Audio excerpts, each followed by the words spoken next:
नमस्कार, आप सभी का J24 न्यूज में मैं हिमांशु स्वागत करता हूं। आज हमारे साथ भीम उप प्रधान नारायण सिंह रावत जुड़ चुके हैं। उनसे हम तमाम राजनीति की गतिविधियों के बारे में चर्चा करेंगे।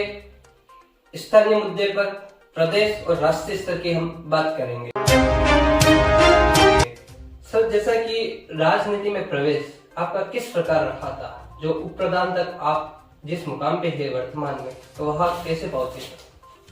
ये हमारे बचपन में जब अटल बिहारी वाजपेयी जी संघर्ष कर रहे थे, उस दौरान ही हम इस पार्टी से प्रभावित हो गए थे और इस पार्टी की विचारधारा को अपने राजनीतिक विचारधारा में इसको शामिल कर दिया था। उसके पश्चात हम सन 2000 से 2010 के बीच में गुजरात रहे। वहाँ नरेंद्र भाई मोदी जी ने भी बहुत सारे बेहतर कार्य किए थे, उनसे भी प्रभावित हुए और वहाँ के छोटे मोटे चुनावों में हम पार्टी का सहयोग करते थे। और 2010 से 2022 के अब तक के इस कार्यकाल के दौरान हम यहाँ पार्टी के साथ पूर्ण रूप से सक्रिय हैं। सर, देखा जाता है कि जो भीम विधानसभा क्षेत्र है, यह काफी लंबे समय से परिवारवाद का वर्चस्व रहा है। तो क्या लगता है सर, 2023 में भी यह परिवारवाद रहेगा, ये नया चेहरा देखा जा सकता है? देखिए, ये जनता पे निर्भर करता है और अगर परिवर्तन का विषय है तो ये हमारा संगठन तय करेगा। अगर संगठन को लगता है जनता किस मूड में चल रही है, हमारे क्षेत्र के वासी क्या मूड बनाए हुए हैं, तो संगठन ये तय करेगा कि किसको मौका देना है और किस प्रकार से परिवर्तन लाना है। अगर पार्टी ने आपको मौका दिया तो किस प्रकार आपकी गतिविधि रहेगी आगे? देखो, वो संगठन मौका देगा तो हम निश्चित रूप से जिस प्रकार से अभी जिन पदों पे हैं, जिन प्रकार से सामाजिक संगठन के पद हो या राजनीतिक पद हो, हमसे जितना पॉसिबल होता है हम जनता की सेवा करने का प्रयास करते हैं। तो उस दृष्टि से जितना हमारा दायरा रहेगा, उस दायरे के दौरान हम पूरा 100% देने का प्रयास करेंगे और जनता और क्षेत्र को विधानसभा जैसा भी दायित्व जो भी मिलता है, कहने का मतलब, तो उसको हम पूरा 100% देने का प्रयास करेंगे और बेहतर बनाने का प्रयास करेंगे। सर, जैसा कि वर्तमान में देखा जाता है कि भीम में बीजेपी का बोर्ड है, पंचायत समिति में, और विधायक कांग्रेस के, तो किस प्रकार राजनीतिक गतिविधियां पटरी पर रहती है और वहां विकास का कार्य सफल हो पा रहा है या जनता को नुकसान हो रहा है? जनता को बहुत बड़ा नुकसान हो रहा है इसमें। राजनीतिक दृष्टि से आप पंचायत समिति के जो फंड है उसका मिसयूज हो रहा है। अधिकारी पूरी तरह से इसके वर्तमान जो जनप्रतिनिधि है सरकार के, उनके दबाव में कार्य कर रहे हैं और प्रधान के साइन के बिना भी इन्होंने कुछ 3 करोड़ की सैंक्शन की है, जिसका हमने अनुमोदन नहीं किया हो, उसे भी इन्होंने सैंक्शन करके अपनी दृष्टि से जहां पे कार्य देने थे, अपने एक तरफा राजनीतिक फायदा लेने के लिए अपनी दृष्टि से ही इन्होंने कार्य बांटे हैं, जबकि वो पंचायत समिति सदस्यों के और प्रधान के माध्यम से कार्य बंटने चाहिए थे। उनको भी इन्होंने पूरी तरीके से प्रयोग में लिया है। अधिकारी पूर्ण रूप से दबाव में रहते हैं और जनसभा, साधारण सभा जो हमारी होनी होती है, जो प्रत्येक महीने होनी चाहिए, वो ये 6 महीने में 4 महीने में इस प्रकार कराने का प्रयास करते हैं। वो भी हमारा विशेष दबाव डालने के बाद में, ये बीच में जैसे एक साधारण सभा हमने करवाई थी, काफी दबाव डालने के बाद इतने की थी। लेकिन उन साधारण सभाओं में जो आम जनता के जो समस्याएं हैं, जैसे पीएचडी से संबंधित हो, पीडब्ल्यूडी से संबंधित हो, हमारे द्वारा उन समस्याओं को रखी गई थी। तो 6 महीने तक अगर साधारण सभा नहीं होती है तो उसका कोई विषय होता ही नहीं है। क्या इतने समय तक जनता उस समस्या को लेकर बैठी नहीं रहेगी? और अब तक के कार्यकाल में हमने देखे कि वहां पे हमारे विकास अधिकारी को, बीडीओ साहब को बार बार वहां पे बदली किया गया है। तो 6 महीने पुरानी जो भी समस्या है उसको अगले 6 महीने के बाद, अगर मान लो कि साधारण सभा होती है, तो उस साधारण सभा में पिछली समस्याओं का निदान हुआ कि नहीं हुआ, उस विषय को जानने का कोई औचित्य होता नहीं है, क्योंकि वो हर महीने होनी चाहिए। तो ये हमारे अधिकारों के साथ हनन हो रहा है। अधिकारी पूर्ण रूप से सरकार के दबाव में कार्य कर रहे हैं। तो सर, जैसे कि विधायक ने कहा था कि अगर ऐसी समस्या आ रही तो कभी ऐसा नहीं आया कि मतलब हड़ताल की या रैली निकाली गई या ऐसा कुछ अगेंस्ट पार्टी द्वारा किया गया? भीम में हमने विरोध प्रदर्शन किए हैं, कई बार प्रयास किए हैं और साधारण सभाएं भी इन्होंने इनकी मर्जी से साधारण सभाएं कराने का प्रयास किया है। अधिकारियों की अपने हिसाब से तारीखें निकाली है, तो हमारे पंचायत समिति सदस्यों ने उसका बहिष्कार भी किया है। तो इस प्रकार से कई बार विरोध भी किए हैं और सारी जनता जान रही है, सबके सामने है कि भीम में पंचायत समिति का बोर्ड हमारा भारतीय जनता पार्टी का है, लेकिन अधिकारी उनके दबाव में कार्य कर रहे हैं। सर, आए दिन चर्चा में आप युवाओं के बीच में रहते हैं और यहाँ के युवाओं की पहली पसंद भी यही रहती है कि विधायक युवा रहे। तो क्या लगता है कि अब 2023 में आपको मौका पार्टी देगी? देखिए, युवाओं के साथ हमारा विशेष प्रेम रहता है क्योंकि मैं स्वयं युवा हूँ, तो हमारा युवाओं के साथ काफी पिछले 10 वर्षों से भी काफी घुले मिले हुए हैं हम लोग और उनकी जो भी कोई समस्या होती है उसका निदान कराने का भी प्रयास करते हैं। बाकी मौके की बात है, वो तो संगठन हमारा तय कर लेगा, जिस प्रकार से जैसा भी उनको उचित लगेगा उस प्रकार से मौका देगा, हम उसका सम्मान करेंगे, जो भी फैसला करेंगे उसका सम्मान करेंगे। सर, यहाँ विधानसभा और लोकसभा चुनाव में देखा गया था कि पूर्व विधायक हरि सिंह जी को भीम विधानसभा क्षेत्र से लगभग 44,000 वोट मिले थे और सांसद दिया कुमारी को इस क्षेत्र से 97,000 वोट मिले थे। तो उनकी वोट बैंक में गिरावट हुई थी, उसका क्या कारण रह सकता है? देखिए, विधानसभा और लोकसभा दोनों का मापदंड वैसे कुछ बहुत ज्यादा नहीं, लेकिन कुछ लेवल तक तो अलग होता है। आज भी हमारे क्षेत्र में 80,000 भारतीय जनता पार्टी के राष्ट्र मतलब बिल्कुल पार्टी के वोटर हैं। 80,000 वोटर हमारे भारतीय जनता पार्टी के आज की तारीख में भी है। तो 44,000 मिले थे। त्रिकोणीय मुकाबला होने की वजह से इस प्रकार के विषय उत्पन्न हुए थे। त्रिकोणीय मुकाबले की वजह से इस प्रकार का विषय आया था। तो सर, आपकी पार्टी को ज्यादा नुकसान हुआ था क्या? अभी पार्टी और हम सब कार्यकर्ता हमारा संगठन मिलकर इस प्रकार प्रयास करेंगे कि हमारे आपसी मतभेद न रहे और हम सब एक होकर इस चुनाव को लड़ेंगे और पूर्ण मतलब यानी कि प्रचंड बहुमत के साथ हम इस विधानसभा को हम फिर से भारतीय जनता पार्टी की विधानसभा बनाने का पूर्ण प्रयास करेंगे। जैसा कि सर वर्तमान में देखा जाए तो स्थानीय जो सांसद है वो भारतीय जनता पार्टी से है और आप भी भारतीय जनता पार्टी से है और यहाँ दो समस्या सबसे बड़ी है, एक तो मावली और मारवाड़ जो ब्रॉडगेज लाइन बनने का है और यहाँ युवाओं के लिए जो एकेडमी बनने का है, जो आर्मी एरिया की एकेडमी बनने का है, तो अभी तक नहीं बन पाई है। तो उसके लिए क्या प्रयास रह रहे हैं? देखिए, ब्रॉडगेज का जो विषय है वो वन विभाग के कारण यहाँ पे थोड़ा पेच फंस गया था। एक बार पूरा सर्वे हो चुका था, लेकिन यहाँ का जो कामली घाट से हमारा मारवाड़ जंक्शन तक का ये फुलार तक का ये क्षेत्र वन विभाग में आता है। तो एक बार पूर्ण सर्वे होने के बाद भी वापस वन विभाग वालों की आपत्ति की वजह से ये अटक गया है। लेकिन अब प्रयास चल रहा है कि इस ब्रॉडगेज को देवगढ़ कामली घाट से सीधा ब्यावर वाली लाइन में सीधा बर या ब्यावर मिलाने का प्रयास ये किया जा रहा है। और सांसद महोदय ने ये घोषणा भी कर दी है कि देवगढ़ से मावली तक का ये तो हमारा लगभग सैंक्शन ही हो गया और बहुत ही जल्दी ये कार्य प्रारंभ भी हो जाएगा।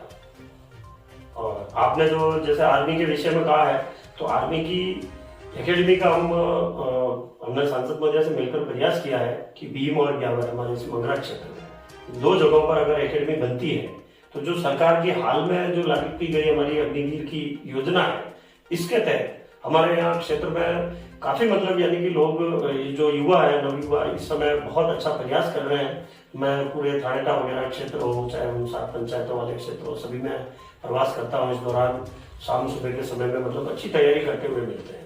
तो ये जो 2 लाख 2.5 लाख प्रतिवर्ष की जो सैनिकों की जो 2 लाख के आसपास की ये भर्ती होगी, इसमें आप ये समझ सकते हैं कि निश्चित रूप से ज्यादा अग्निवीर हमारे इस क्षेत्र से जाएंगे और एक हमारे इस क्षेत्र में जो युवाओं के अंदर एक रोल मॉडल बनेंगे। जो अग्निवीर होंगे, अगर अग्निवीर चाहते हैं तो रोल मॉडल बनेंगे और ये 4 वर्षों के अंदर में और कुछ उनमें से प्रमोशन भी लेंगे। 25% को तो प्रमोशन दिया जा रहा है, 75% वापस आएंगे, लेकिन फिर भी वो एक हमारे क्षेत्र के जो नवयुवा है उनके लिए आइकॉन रहेंगे। मैं समझता हूँ कि इस अग्निवीर योजना के मार्फत हमारे क्षेत्र से ज्यादा फौजी जाएंगे।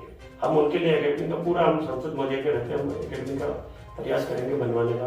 पूर्ण रूप से हमारे सभी संगठन मिलकर हम उसका प्रयास करेंगे। पंचायत चुनाव में सर, जैसा कि उस समय चल रहा था जमीनी स्तर पर आपका नाम प्रधान के लिए, लेकिन वर्तमान में आप उप प्रधान के पद पर है, इसके पीछे क्या कारण रहा?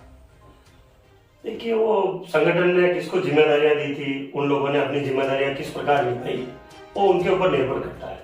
लेकिन फिर भी हमें जो जिस प्रकार से जैसा भी संगठन ने जिसको जिम्मेदारियां दे दी, उन्होंने जो भी डिसीजन लिया, हमने संगठन के द्वारा लिए गए डिसीजन का सम्मान किया और हमने उसी व्यक्ति का चयन किया।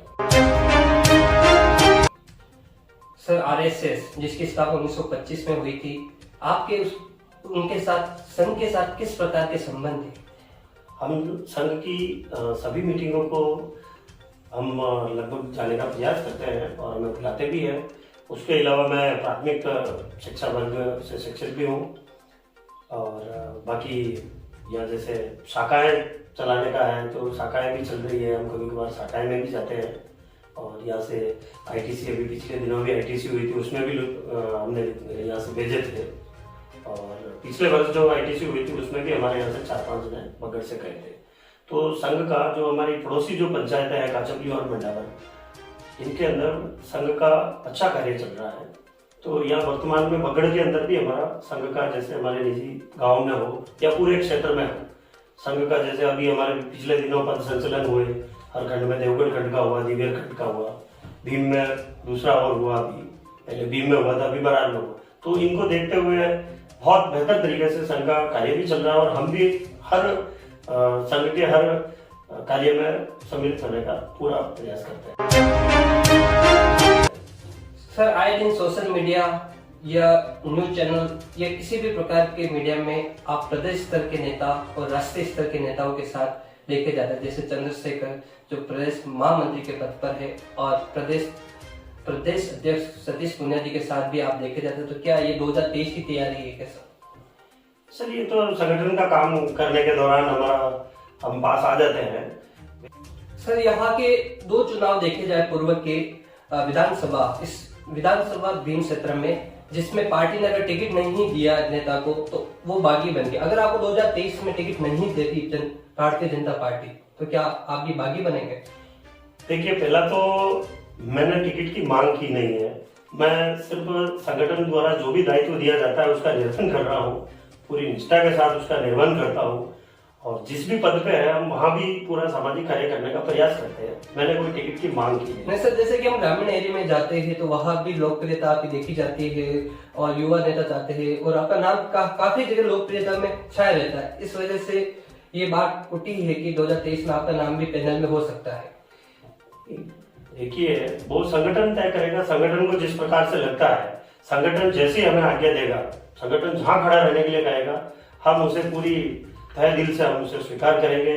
संगठन के हर आदेश को हम पूरा प्रमाण समझ के बिल्कुल वो करेंगे। और बाकी संगठन के खिलाफ तो अगर कोई व्यक्ति जाता है तो मैं उसे संगठनिस्ट व्यक्ति समझता भी नहीं हूँ। और संगठन के लिए हमें, जिस संगठन से हम इन पदों पे आए हैं, तो उसके लिए हमें उसी अनुरूप कार्य करना चाहिए जैसा वो हमें निर्देश करते हैं। तो कहने का मतलब आप बागी नहीं रहेंगे, अगर पार्टी मौका नहीं देती कि आप संगठन के साथ खड़े रहेंगे? देखिए, मौके का सवाल है कि अगर संगठन को लगता है, जिस प्रकार अगर संगठन को लगता है कि किसी को मौका देना चाहिए तो वो देंगे, तो हम उसको बिल्कुल। कहने का मतलब मैं आपको स्पष्ट रूप से ये कहना चाह रहा हूँ कि मांग करना या नहीं करना वो एक अलग विषय है। संगठन अपनी दृष्टि फैलाकर पूरे क्षेत्र का बायोडाटा लेकर, क्षेत्र क्या चाहता है, क्षेत्र की क्या मंशाएं हैं, क्षेत्र क्या परिवर्तन चाहता है, किस प्रकार का सारा डेटा उठाने के बाद में जो भी संगठन तय करेगा, हम उस संगठन के आदेश का मतलब पालना करेंगे। और अगर संगठन अगर मौका देता है तो हम उसको भी स्वीकार करेंगे, बिल्कुल कार्य करेंगे उसके तहत। और भागी होने का तो कोई प्रश्न ही पैदा नहीं होता किसी प्रकार से। ये मतलब विषय ही मतलब गलत है ये। सर, जैसा कि गुजरात में चुनाव का बिगुल बज चुका है और उसकी बहुत बड़ी जिम्मेदारी आपको दी गई है, तो किस प्रकार उधर राजनीतिक गतिविधियां चल रही है और आपका किस प्रकार वहां योगदान रह रहा है? देखिए, 2 महीने पहले मुझे फोन आया था कि गुजरात चुनाव में आपको जाना है, जयपुर से फोन आया था। तो मैं तैयार हुआ और 3 महीने मुझसे मांगे गए थे कि 3 महीने का आपको समय देना है। बीच में कुछ छुट्टियां देंगे, तो मैंने पूरा 3 महीना देने का पूरा मतलब किया और उसको हमने पूरी निष्ठा के साथ उस दायित्व का निर्वहन भी किया है।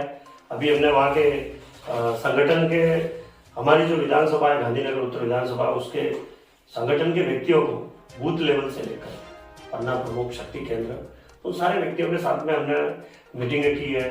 हमारे विधानसभा स्तर के जो भी वहाँ के दावेदार हैं उनके सारों के साथ में हमारी मीटिंगें हुई है और सबको, अगर कोई संगठन द्वारा उनको वहाँ पे कार्य दिए गए थे वो अगर उन्होंने पूरे नहीं किए तो उनको भी हमने पूरा करवाने का प्रयास किया है और संगठन को मजबूत किया है। अब वहाँ पे वैसे तारीखें आ चुकी है और पूर्ण रूप से, तो क्या लगता है सर, क्या रहेगा वहाँ? 150 प्लस से भारतीय जनता पार्टी की सरकार बनेगी। कमल खिलेगा या हाथ का पंजा लगेगा? अरे सर, 150 प्लस से भारतीय जनता पार्टी इस बार तो त्रिकोणीय मुकाबला भी है। नहीं, ऐसा कुछ नहीं है, बिल्कुल एक तरफा रहेगा। जिस प्रकार से भारतीय जनता पार्टी ने वहाँ कार्य किए हैं हर क्षेत्र में विकास की दृष्टि से, देख लीजिए इस बार भी राष्ट्रीय चेहरे ही सामने लेकर वोट मांगे गए या विकास को लेकर? विकास को लेकर वोट मांगे जाएंगे। विकास है वहाँ पे।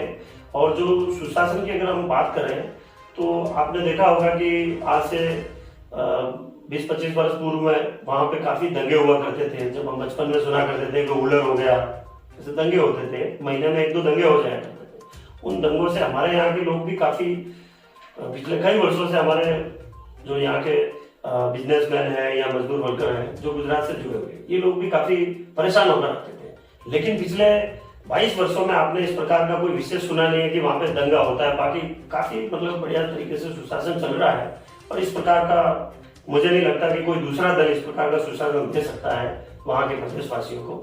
भारतीय जनता पार्टी की एक तरफा सरकार बनेगी। हमारा स्थानीय मुद्दा एक प्रमुख यहाँ जो भीम में नगर पालिका क्षेत्र घोषित करने का लाभ काफी लंबे समय से चल रहा है, जनता की भी मांग आ रही है, तो इसमें आपका क्या कहना है सर?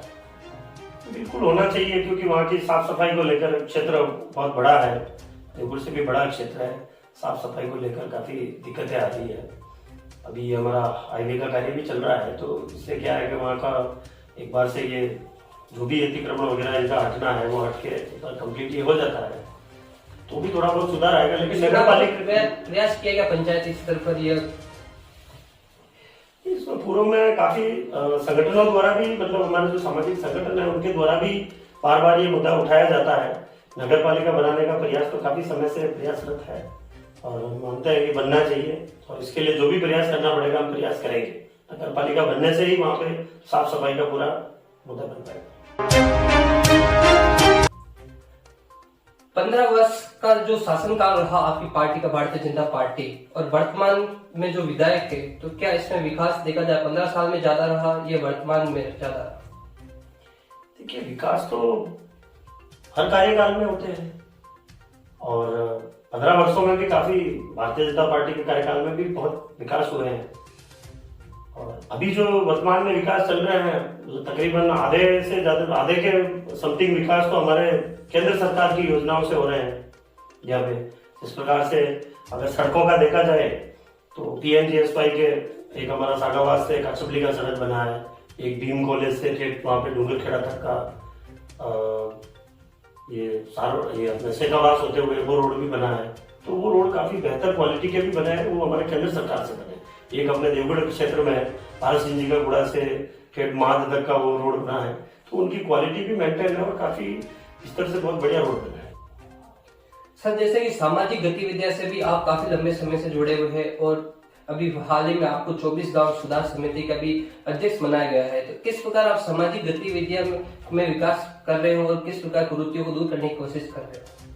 देखिए, पूर्व में मैंने, हमारा एक संगठन है क्षत्रिय रावत राजपूत, उसके तहत भी मैं राजसमंद जिले का अध्यक्ष रहा था। अभी हमारी जो रावत राजपूत महासभा है उसमें मैं प्रदेश महामंत्री हूँ। अभी 24 गांव का जो अध्यक्ष बना हूँ वर्तमान में। अभी हमारे शपथ का ग्रहण कार्यक्रम भी हुआ था, कार्यकारिणी का विस्तार हुआ था, हमने 7 समितियों का गठन भी किया था। तो हमने बढ़िया और अच्छे और जो समाज के प्रति जागरूक है ऐसे बंदों का चयन करके इस कार्यकारिणी को बनाया और समितियों के जो अध्यक्ष बनाए उनको भी बहुत ही व्यवस्थित तरीके से चयन करके हमने बनाए हैं। इसमें हमने शिक्षा समिति भी बनाई, कुरीति निवारण समिति भी बनाई, खेल समिति भी बनाई। इस प्रकार से हमने 7 समितियों का निर्माण किया, विवाह समिति भी बनाई। तो इन सारी समितियों के तहत हम अलग अलग कार्यक्रम करवाएंगे और कार्यक्रम के दौरान एक नशा मुक्ति, सबसे बड़ी एक हमने नशा मुक्ति समिति का भी गठन किया। उसके तहत हम जो युवाओं में जो इस समय जो कुछ थोड़ा इस प्रकार का विषय चल रहा है नशे के प्रति जो है, तो हम जागरूकता लाकर उनको नशा छुड़वाने का प्रयास करेंगे उस नशा मुक्ति के तहत। और शिक्षा समिति के तहत शिक्षा के माध्यम से बालिका शिक्षा में इनमें क्या रह रहा है सर? बिल्कुल सबको शिक्षा है, सभी बालिकाएं बालक सब शिक्षा का समान अधिकार है, कोई ऐसा भेदभाव कर। तो ये थे हमारे साथ भीम उप प्रधान नारायण सिंह रावत, जो हमारे साथ चैनल के साथ जुड़े और तमाम सवालों के जवाब दिए। इसी के साथ जुड़े रहे JS24 न्यूज के साथ, और हम नारायण सिंह जी को भी धन्यवाद देते हैं कि इन्होंने अपना समय निकाला, हमारे चैनल को दिया। सर धन्यवाद।